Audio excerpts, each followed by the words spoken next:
Hello everyone, steno with Arihant पर आपका स्वागत है। आज मैं आपके लिए 2019 ग्रेड सी में जो डिक्टेशन एसएससी स्टेनोग्राफर एग्ज़ाम में बोली गई थी वही आपके सामने लेकर आया हूँ। ये डिक्टेशन आप लोगों के लिए बहुत हेल्पफुल रहेगी, जिससे आप अनुमान लगा सकते हैं कि किस तरह की डिक्टेशंस बोली जाती हैं। मैंने एग्जैक्ट वही करने का प्रयास किया है। यदि आपको वीडियो पसंद आता है तो वीडियो को लाइक करें, चैनल को सब्सक्राइब करें और ज़्यादा से ज़्यादा लोगों में शेयर ज़रूर करें। चलिए तो डिक्टेशन लिखना प्रारंभ करेंगे। एक ग्रेड सी की डिक्टेशन है, यानी कि ये 100 शब्द प्रति मिनट की गति से दी जाएगी। चलिए तो डिक्टेशन लिखना प्रारंभ करते हैं। डिक्टेशन 5 सेकंड बाद। माननीय सदस्यगण, भारत में चल रहे आर्थिक संकट के बारे में चर्चा के दौरान मैं कुछ तथ्य पेश कर रहा हूं।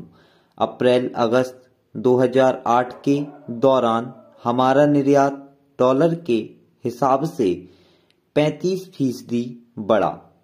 इस अवधि में प्रत्यक्ष विदेशी निवेश 15 बिलियन अमेरिकी डॉलर रहा। सकल कर राजस्व अपने निर्धारित समय पर था। भारतीय अर्थव्यवस्था की निगरानी के लिए केंद्र डेटाबेस से पता चला कि पूंजी व्यय के लिए एक भारी भरकम धनराशि मौजूद थी। फिर भी हम उस समय भारतीय अर्थव्यवस्था में आने वाली अस्थायी मंदी के लिए तैयार रहे थे। चूंकि अंतर्राष्ट्रीय मंदी उस समय अनिश्चितता के दौर में थी, इसलिए हमारे ऊपर इस मंदी के प्रभाव की गहराई और अवधि का सही आकलन करना कठिन था। कुछ अनुमान इंगित किया गया था कि उस वर्ष में सकल घरेलू उत्पाद की दर घटकर 7% रह गई थी। हमारा प्रयास रहा था कि वित्तीय संकट का नकारात्मक प्रभाव कम हो और विश्व के हालात स्थिर हो जाने पर हमारी अर्थव्यवस्था फिर से 9% की दर से आगे बढ़ी थी। माननीय सदस्यों और भारतीय लोगों से आग्रह किया गया था कि वे भारत की अर्थव्यवस्था के मौलिक स्वरूप में अपना विश्वास रखें। माननीय सदस्यों को याद होगा कि मंदी की प्रत्याशा में फरवरी 2008 को प्रस्तुत बजट में सरकारी व्यय में बढ़ोतरी की थी। व्यय प्रस्तावों की उस समय कुछ हलकों में आलोचना की गई थी, किंतु यह देखकर खुशी हो रही थी कि उस समय इस बात को व्यापक तौर पर स्वीकार किया जाने लगा था कि सरकारी व्यय में वृद्धि करना इस समस्या के समाधान का एक महत्वपूर्ण हिस्सा था। यह समझा जाने लगा था कि शिक्षा, स्वास्थ्य, राष्ट्रीय ग्रामीण रोजगार गारंटी कार्यक्रम, राष्ट्रीय ग्रामीण स्वास्थ्य मिशन, त्वरित सिंचाई लाभ कार्यक्रम, जवाहरलाल नेहरू राष्ट्रीय शहरी नवीकरण मिशन और अन्य कार्यक्रमों पर किया गया व्यय उस मुश्किल दौर में देश के लिए मददगार रहा था। इसके अलावा किसानों को लगभग 4 करोड़ रुपए की ऋण माफी और ऋण सहायता से देश के किसानों को बहुत लाभ मिला था और वे उत्पादन बढ़ाने के लिए प्रोत्साहित हुए थे। माननीय सदस्यगण, भारत के सम्मुख पहले भी चुनौतियां आई थीं और उसने मुकाबला किया गया था। हम मौजूदा चुनौतियों का भी सामना करने में समर्थ होंगे। भारत के सामने जब भी चुनौतियां आई हैं, भारत की जनता ने सामने आकर उन चुनौतियों को एक अवसर के रूप में लिया है। भय के लिए कोई जगह नहीं है। यह समय उद्देश्य पूरक एकता और संकल्प रूपी कार्यवाही करने का है। मैं सरकार तथा अधिकारियों द्वारा किए गए उपायों के लिए इस माननीय सभा के सभी वर्गों का सहयोग चाहता हूं। माननीय सदस्यगण, मैं जानता हूं कि अब एक महत्वाकांक्षी भारत का उदय हो रहा है। एक ऐसा भारत जहां अधिक अवसर, अधिक विकल्प, बेहतर आधारभूत संरचना तथा अधिक संरक्षा एवं सुरक्षा होगी। हमारे युवा, जो हमारी सबसे बड़ी राष्ट्रीय धरोहर हैं, आत्मविश्वास और साहस से परिपूर्ण हैं। मुझे इसमें कोई संदेह नहीं कि इनका जोश, इनकी ऊर्जा और इनका उद्यम भारत को नई ऊंचाइयों तक ले जाएगा। इन आकांक्षाओं के बीच हमारे सामने आर्थिक मंदी, रोजगार, सुरक्षा और रोजगार के अवसरों के सृजन की चुनौतियां भी हैं।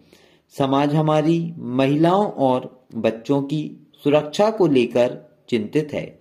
समय पर अपेक्षित सेवाओं के प्राप्त करने तथा व्याप्त सामाजिक एवं आर्थिक असमानता को लेकर भी चिंतित है।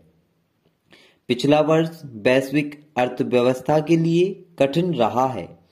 यूरोप में आर्थिक मंदी का दौर चल रहा है। अधिकांश उभरते बाजारों में विकास की गति बहुत धीमी है। यह वर्ष भारत के लिए भी कठिन रहा है। वैश्विक एवं घरेलू दोनों ही कारणों से हमारा विकास प्रभावित हुआ है। हमें इन दोनों के दुष्प्रभावों का समाधान करना होगा। मेरी सरकार ने इस स्थिति की ओर ध्यान दिया और निवेश गतिविधियों को पुनर्जीवित करने तथा निवेश वातावरण को सुधारने के लिए पिछले कुछ महीनों के दौरान अनेक उपाय किए हैं। मेरी सरकार ने हाल ही में एक महत्वपूर्ण पहल की है, जिसके तहत प्रत्यक्ष लाभ अंतरण प्रणाली प्रारंभ की गई है। इससे सरकार द्वारा दिए जाने वाले लाभों यथा छात्रवृत्ति, पेंशन और मातृत्व लाभ को सीधे लाभार्थियों के खातों में भेजा जा सकेगा। लाभार्थी अपनी आधार संख्या के माध्यम से इन लाभों को प्राप्त कर सकेंगे।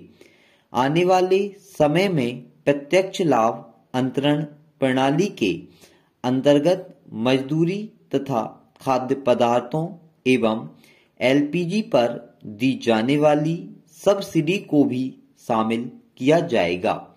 इस प्रणाली की सहायता से निधि के रिसाव को कम करने, लाखों लोगों को वित्तीय प्रणाली के अंतर्गत और लाभार्थियों को बेहतर रूप से चिन्हित करने में मदद मिलेगी। यह विशेष रूप से ग्रामीण क्षेत्रों में हमारे निर्धन नागरिकों को लाभ पहुंचाने में आधुनिक प्रौद्योगिकी के उपयोग के क्षेत्र में एक नई दिशा निर्धारक का कार्य करेगी। परंतु प्रत्यक्ष लाभ अंतरण प्रणाली सार्वजनिक सेवाओं का स्थान नहीं लेगी और यह सार्वजनिक वितरण प्रणाली की पूरक होगी। माननीय सदस्यगण, पिछले वर्ष में समाप्त हुई 11वीं पंचवर्षीय योजना में सकल घरेलू उत्पाद की औसत वार्षिक वृद्धि दर 8% थी। इस योजना का उल्लेखनीय पहलू यह रहा कि इसमें पिछले दशक की तुलना में गरीबी में तेजी से कमी के साथ सामाजिक समावेशिता की दिशा में भी प्रगति हुई है। राष्ट्रीय विकास परिषद ने हाल ही में 12वीं पंचवर्षीय योजना का अंगीकार किया है, जिसमें तीव्रतर, अधिक समावेशितापूर्ण और चिरस्थायी विकास पर और अधिक बल दिया गया है। 12वीं योजना में यह माना गया है कि विकास के नतीजे हमें तभी प्राप्त होंगे जब हम कठिन निर्णय ले पाएंगे। इस योजना में केंद्र द्वारा प्रायोजित स्कीमों को समेकित करते हुए इनकी संख्या कम करने और इन्हें अधिक लचीला बनाने का प्रस्ताव है। इससे राज्यों को नए प्रयोग और नई पहल करने के लिए वांछनीय स्वतंत्रता प्राप्त हो सकेगी। हाल में भारतीय अर्थव्यवस्था के विकास की गति धीमी रही है। चालू वित्त वर्ष की प्रथम छमाही में सकल घरेलू उत्पाद की वास्तविक वृद्धि दर लगभग 5% रही। स्टॉप। यदि आप इस तरह की प्रीवियस डिक्टेशन पाना चाहते हैं तो प्लीज़ कमेंट बॉक्स में हमें बताएं, हम आपको इस तरह की डिक्टेशन प्रोवाइड करेंगे। Thank you.